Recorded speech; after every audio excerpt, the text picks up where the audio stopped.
I will show you the most important moments in the commander's life. Witness her triumphs and tribulations firsthand. Pathfinder Wrath of the Righteous holds the rare honor of being one of the few CRPGs post-CRPG Golden Age that is actually pretty decent, why good even. By the time Wrath of the Righteous came out, I had become accustomed to any attempts at reviving the CRPG genre being a solid 5 out of 10 mediocrity simulator made by Obsidian. So culinary surprise when I finally gave this game a try and it actually turned out to be really good. Stop whining! Didn't you swear your eternal love to me? Promised we'd rule Dresden together? Now shut your lying mouth and fight! Now, I know the title says a Dance of Mask review, and we'll get to that eventually, but for now let's talk about the base game for a bit. If you'd rather skip to the DLC content right away, here's your timestamp.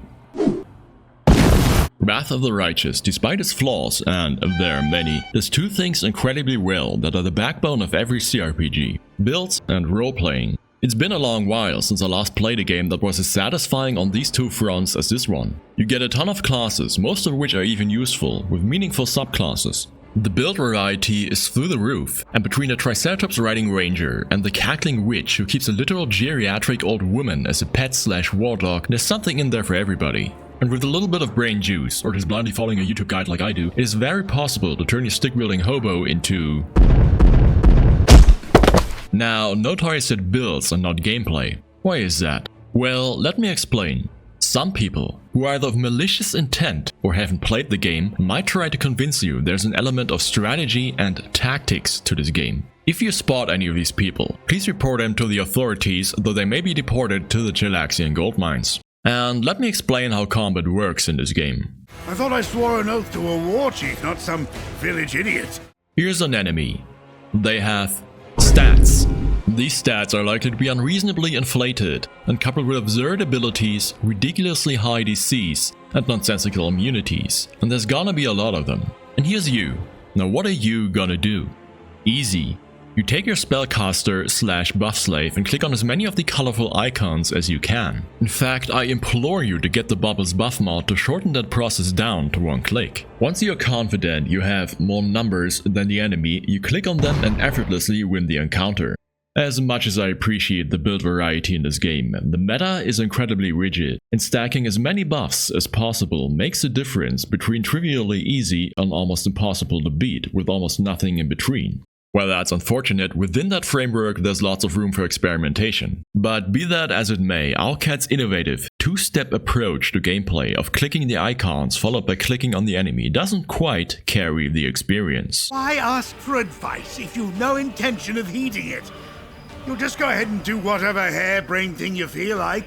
But aside from combat, we still got the role-playing part of the game, an area in which Wrath of the Righteous shines like few others. You may have heard of a mythical alchemical procedure that is supposedly embedded deep within the RPG genre. It seems ever so elusive and obscure, we only ever get occasional glimpses of this process. The RPG community calls it choices and consequences, a kind of hidden treasure that RPG developers like to use to lure their audience with the promise of an authentic role-playing experience, but which all too often turns out to be fool's gold. However, this is not the case for Owlcat, who, much like in the previous game Kingmaker, went to great effort to show that role-playing is about more than numbers on a character sheet and dialogue choices that all essentially mean the same thing. If there is a choice to be made on the screen, there will usually be a consequence, maybe even a severe one at that. Take the Queen of Mandev, Galfrey, for example. There are so many ways to handle this character. Maybe you're playing a strictly lawful guy and want to pay your queen the respect she's due. You can do that. Want to make her fall in love with you? Even that is possible. You can also kill her or turn her into an obedient ghost slave. Or maybe you have your own ideas about royalty and would rather put an alcoholic charlatan on the throne instead. This is canon, by the way. When it comes to choices and consequences, Owlcat won't try to scam you with some dull pyrite, but will actually go the extra mile and extend their Chilaxian slaves' shifts to 15 hours a day just to dig up that gold for you.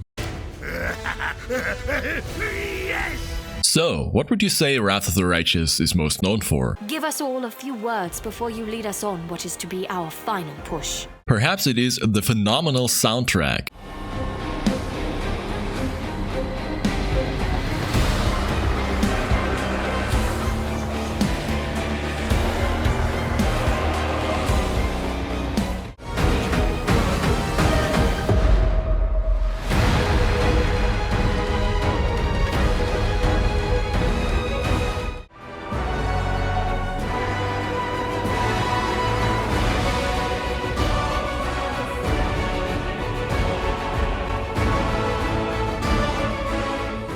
rather the bizarre moon logic puzzles. Wait a minute, that card. Or maybe it is the strange lines delivered with absolute sincerity. You can make soup out of this moron for all I care. What? What about my physiognomy? What did they mean by this? But its most striking feature are probably the Mythic Pass, an innovative and surprisingly successful attempt at blending gameplay and role-playing, all the while providing one of the biggest power fantasies besides receiving overtime pay and lethal company. Want to make near godlike demon lords soil their pants in terror, become an angel and strike fear into their hearts. But if you're too metal for that, you can choose to become a demon instead. What if you think government clerks are the coolest people on earth? The game provides with the Eon Path. Want to be a literal child being raised by Reddit? There you go, Azata. But maybe you're like me, a little bit of a rascal, a silly guy, an enabler of tomfoolery, a mercurial jongler, a wearer of the motley. The game provides and lets you outplay, outfool, and outstyle literal gods in the form of the Trickster.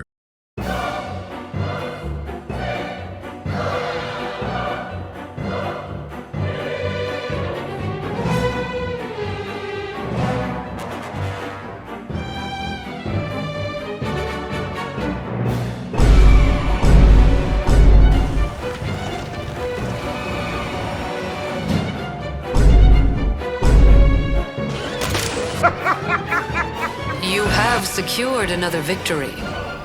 But in exchange, you have let your followers fall into the grip of insanity. You're losing your sanity. And I'm afraid it won't be long before you turn into a raving lunatic. If you've got any sense left at all, give up these cursed powers before they drive you completely mad. This has gone too far. This crusade is crazy enough as it is, and you seem to like it that way. But are you prepared to sacrifice your friends and innocent people for the sake of your pranks? Yes! Oh, yes!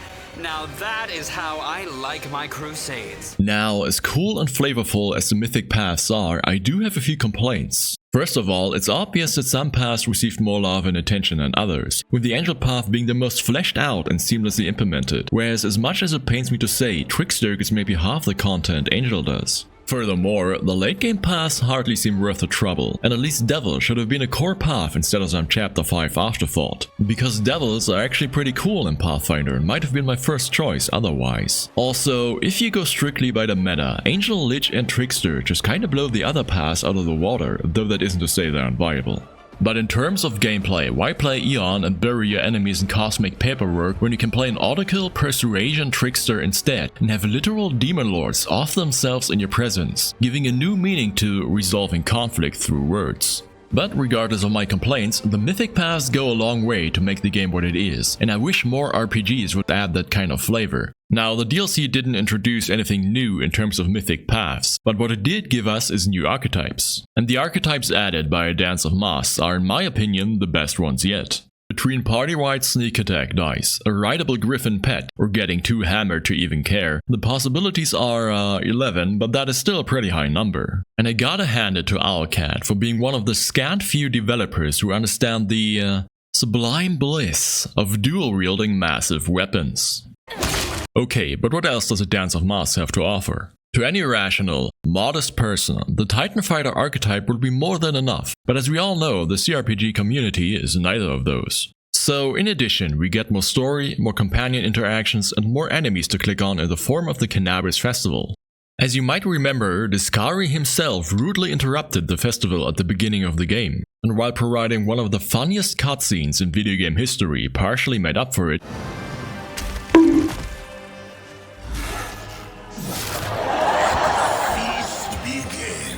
the people still demand their festivities. And so it was decided to pick up where they left off after you, the commander, painstakingly gained the wretched peasantry of Kenabres just enough breathing room to let loose for a bit.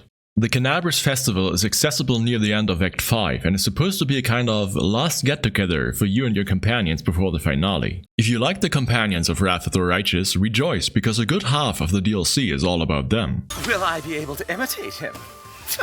I was born for this. I am Count Arende, kissed at birth by heaven itself. You have Lan complaining about the food since it's not literal mud. I mean, meat's meat, but if I ever see these things again, I'll stay far, far away. Reginald trying his best to come off as intimidating with mixed success. The city guard and the soldiers of the Eagle Watch are loitering about aimlessly.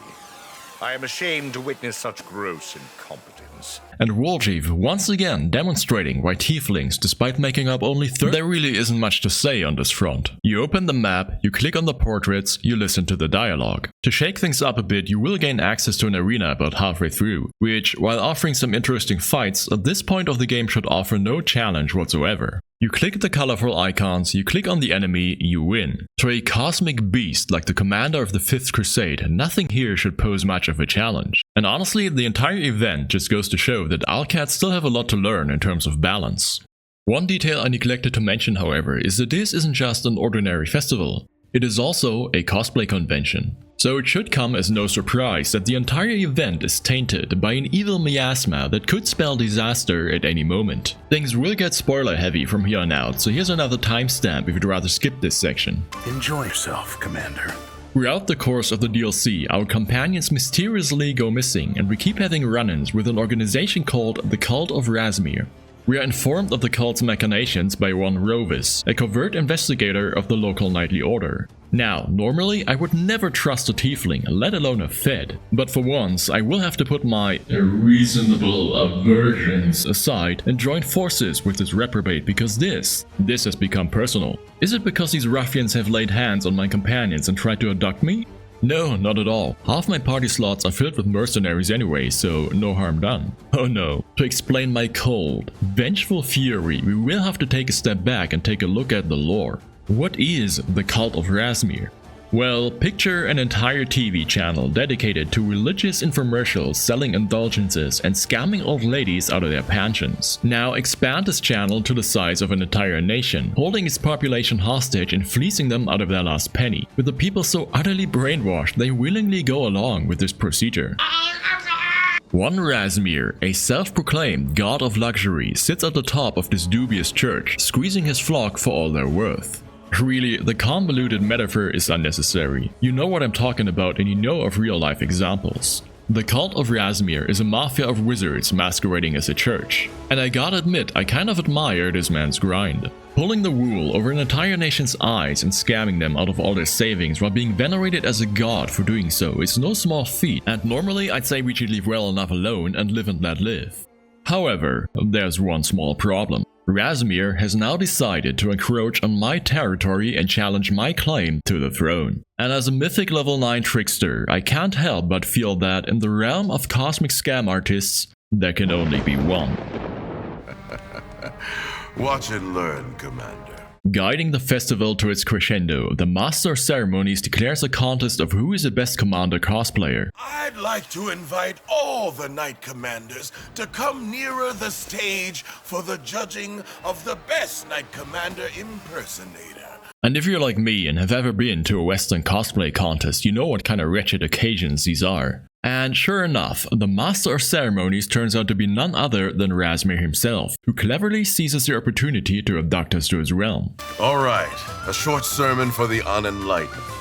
Before you stands a living deity. However, in doing so, Razmir has made one major miscalculation. It may not be obvious at first, but let me explain. You see, any given disequilibrium will tend to default to whatever state requires the smallest input of energy and the least amount of effort to restore balance. This principle is especially prevalent in chemistry and thermodynamics, where, generally speaking, any given reaction will follow whatever path leads to the most stable equilibrium with the least amount of energy input required. Why am I telling you all this? Well, when a level 20, chaotic neutral, dual great axe wielding mythic little rascal finds herself trapped on enemy territory, any group of Razmiran cultists, and be they ever so numerous, will inevitably start looking like the path of least resistance. And circumstances were dramatically out of balance. Grand halls full of fanatics. I can't say how dangerous these cultists are, but there are plenty of them out there. Employing preemptive, force-assisted diplomacy, we negotiate our way through this congregation of believers in search of equilibrium. At this point in the story, it is fair to say my commander has all but dissolved into a chaotic force of nature, being a more impersonal process than man, more natural law than person. So there can be no doubt in anyone's mind that the commander's conscious self was but an innocent bystander to the massacre that followed. In all this commotion, it might be easy to forget that we're here for a reason, and it turns out Razmiran was after us because he wanted to seize our mythic powers.